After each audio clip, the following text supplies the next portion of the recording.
আসসালামু আলাইকুম everyone, welcome to my YouTube channel. তো বরাবর তো আমি ফেরত আসছি আপনাদের সাথে। তো আজকে অনেকদিন পরে 3D টুলপাথ নিয়ে একটা ভিডিও নিয়ে আসলাম, যে 3D টুলপাথ অ্যান্ড রিসাইজ এই সম্পর্কে আজকে ভিডিওটাতে বিস্তারিত আলোচনা করবো ইনশাআল্লাহ। তো কথা না ভেবে চলুন মিল ভিডিও চলে যাওয়া যাক। সেই জন্য আমি সর্বপ্রথমে যে আমার আর্টক্যাম আর্ট সফটওয়্যারটাকে ডাবল ক্লিক করে ওপেন করে নিব। আর এখানে ক্রিয়েট যে নিউ মডেল, ক্রিয়েট নিউ মডেলে যাব। অ্যান্ড এখানে মাপ বসাবো, যে আমার যে খাটের যে মাপটা আছে তার থেকে বরাবর আমি 1 মিলি মাপ বেশি করে নিব।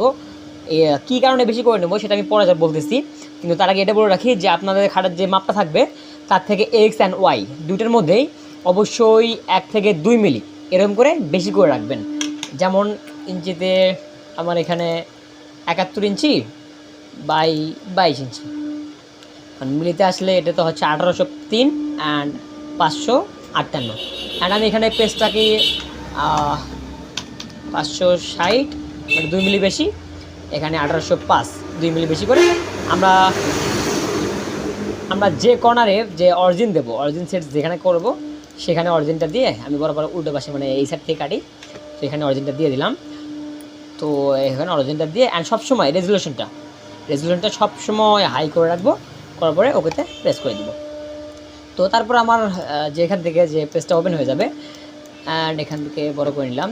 তো এখানে কিন্তু 2 মিলি করে এক্সট্রা দেওয়া আছে, তো দেওয়ার কারণটা আমি একটু পরে জানাচ্ছি। এখন আমার প্রথম কাজ হচ্ছে ফাইলটাকে ইম্পোর্ট করা।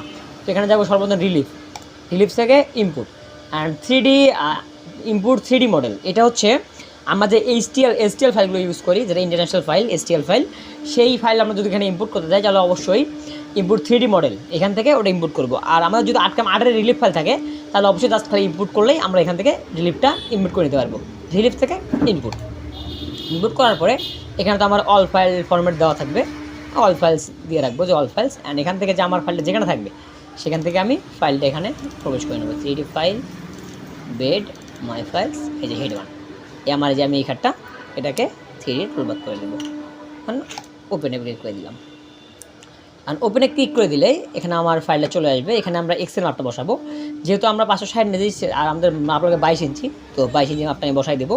আর এখানে আসে 1803 অ্যাপ্লাই। এখন হচ্ছে জেড হাইটটা ওটা আমি 15 করে দিয়ে অ্যাপ্লাই করে দিলাম। তারপরে ধরে আমি কিবোর্ড থেকে F9 প্রেস করে এটাকে মিডল করে নেব। অ্যান্ড আপনারা এখানে দেখতে পাচ্ছেন যে এই পেজে একটু ফাঁক আছে, প্লাস এখানেও ফাঁক আছে। এই ফাঁকটা থাকার কারণ হচ্ছে, আমি যে বললাম যে পেজটা বড় করে নেবেন, এই বড় হওয়ার কারণ হচ্ছে যদি কখনো আমরা যে বিটগুলো আমরা এই কোণা থেকে যে ওই কোণায় চলে যায়, যদি এমনটা হয় যে আমার পেজটার যে সাইজের অ্যান্ড আমরা যে হচ্ছে ফাইলটা নেব সেটা যদি সেম সাইজের হয়, তাহলে মেশিনটা আমার যদি এই সাইড থেকে এইভাবে কাটে তাহলে এখানে এসে একবার উঠবে, প্লাস এখানে এসে এখানে আরেকবার উঠবে। মানে যে এই ওঠানোটা নামা করতে আমার যে সময়টা খাবে এটা এক্সট্রা সময় লাগবে। অ্যান্ড দেখবেন যে প্রত্যেকটা খাটার মধ্যেই 2-3 ঘন্টা টাইম বেশি লেগে যাবে। সেই জন্য অবশ্যই আমরা চারপাশ থেকেই একটু 1/2 মিলি বা 0.11 mm এরকম ফাঁকা রাখলেও এই প্রবলেমটা হবে না, কিন্তু ফাঁকা মাস্ট বি আমাকে একটু হলেও রাখতে হবে। সেই ফাঁকাটা আমি রেখে নিয়েছি। অ্যান্ড এখান থেকে যা আমার যে কাজগুলো করার আছে, যেমন এখানে অ্যাড আছে, মাঝাই করে দিব, সাইজ তো ঠিক করে নিলাম। অ্যান্ড এখান থেকে মুভ করতে পারবেন, ছোটো বড়ো করতে পারবেন, রোটেট করতে পারবেন, স্কেল ছোটো বড়ো করা, মানে এখান থেকে কপিস মানে যে ফুলগুলো করি সেই সমস্ত কাজগুলো এখান থেকে আপনারা করে নিতে পারবেন। তো এখন আমি এখানে জাস্ট পেস্ট করে দিব।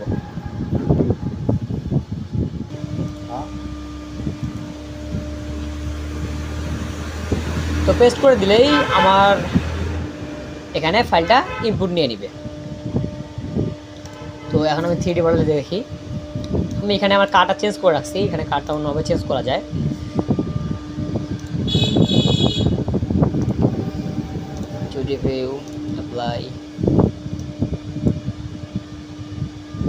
আপনারা চাইলে আমি এখান থেকে একটা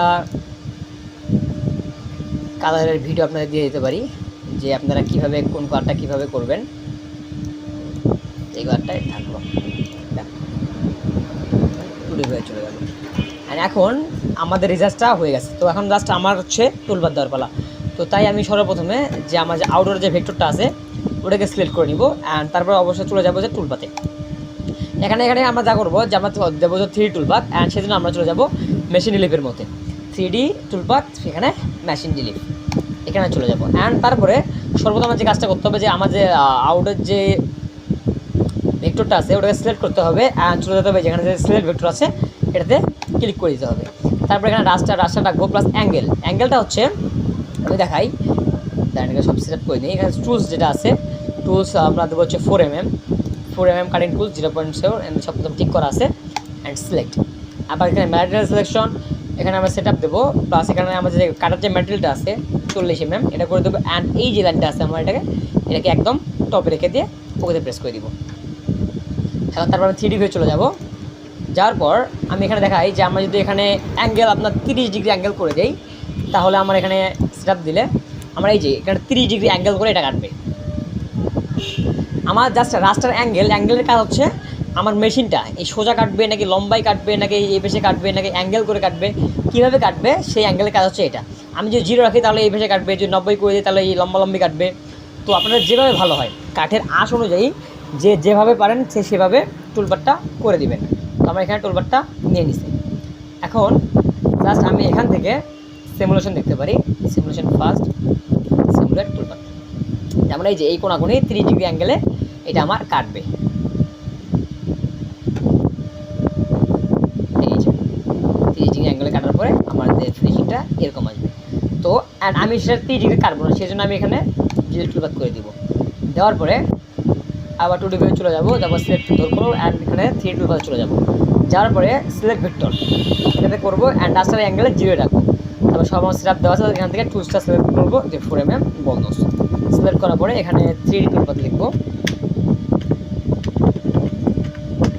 3D টুলবার লাগার পর 3D হয়ে যাওয়ার পরে জাস্ট এখানে ওতে প্রেস করবো। তাহলে আমার এই পাশে কাটবে, আর এই পাশে কাটলে সবসময় দেখা যায় যে আমরা কাঠগুলো যেগুলো ইউজ করি সেগুলো যে এইভাবে উল্টো আসে কাটলে আমাদের ফিনিশিংটা ভালো আসে, সেই জন্য আমরা এখানে 0 ডিগ্রিতে কাটবো। আপনারা লম্বি ওয়াই বরাবর লম্বি কাটতে পারেন। লম্বি কাটলে অবশ্যই রাস্টার অ্যাঙ্গেল ওখানে 90 করে দেবেন, মানে 90 ডিগ্রি অ্যাঙ্গেল করে দেবেন, তাহলে আপনাকে রাস্টার অ্যাঙ্গেলে সোজাসুজি কাটবে। তো এখন জাস্ট আমার টুলপারটা নিয়ে নিচ্ছে, এখন জাস্ট আমি সেভ দেবো। সেভ করার জন্য টুলপার যে অপারেশন আছে এখান থেকে জাস্ট আমরা সেভ টুলপার এখানে ক্লিক করে দেবো। দেওয়ার পর অবশ্যই আমাদের এই যে ফরম্যাট টাইপটা যে আছে, ফরম্যাটটা যেটা আছে ফাইল ফরম্যাট, সেটা অবশ্যই মডেল ভাষা 3axis AMG ফ্ল্যাট এটার মধ্যে রাখবেন। তারপর যে এখানে অনেক ফাইল আছে, কিন্তু আপনার যে জাস্ট এখান থেকে এই ফাইলটা খুঁজে নেবেন যে এটা আপনার কোথায় আছে, model master 3axis flat AMG, just এটা করে রাখবেন। তারপর এখান থেকে সেভ করে দেবেন। সেভ আপনারা যেখানে করবেন সেখানে জাস্ট সেভ করে নেবেন। আমি এখানে 3D থেকে নিউ একটা ফাইল ওপেন করে নিলাম, তারপর হেড 3D ফিনিশিং এখানে সেভ করে দিলাম।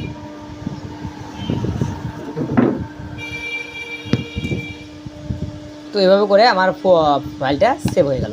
আর এখান থেকে আমি যে আমার যে ফাইলটা আছে এখান থেকে ডিলিট করে দিব।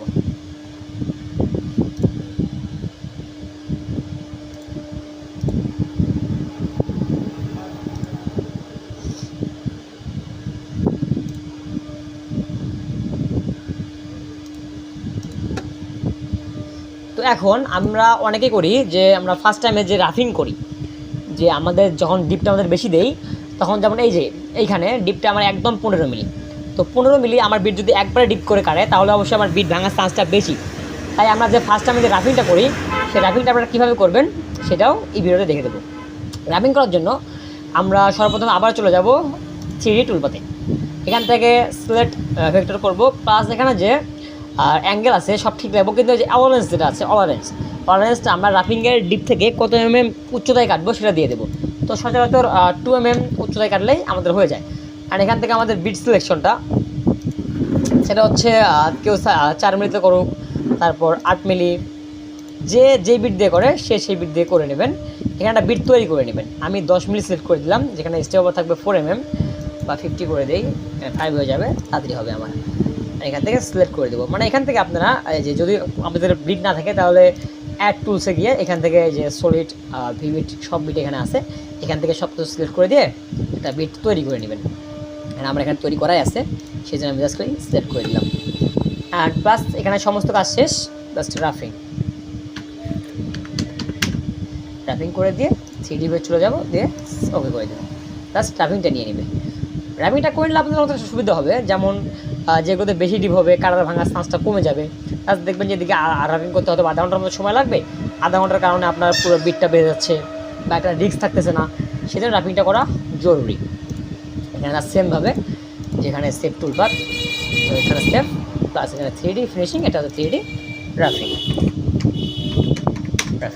এখানে। তো আজকের ভিডিওটা এই অবধি 3D টুলপাথ সম্পর্কে। তো আপনার যদি কারো যদি এমন মনে হয় যে 3D টুলপাথের ওনার কথা বুঝতে পারেননি, তাহলে অবশ্যই আমার এই ভিডিও ডিসক্রিপশন বক্সে আমার হোয়াটসঅ্যাপের লিঙ্ক বা হোয়াটসঅ্যাপ নাম্বার দেওয়া থাকবে। অবশ্যই হোয়াটসঅ্যাপে যোগাযোগ করে আপনাদের কোথাও কোনো প্রবলেম আছে সেটা জেনে নেবেন, বা অবশ্যই কমেন্ট করতে পারেন যে আপনাদের কোথাও কোনো প্রবলেম হচ্ছে কিনা। তো সবাই ভালো থাকবেন, সুস্থ থাকবেন। আসসালামু আলাইকুম রহমতুল্লাহি ওয়া বারাকাতুহু।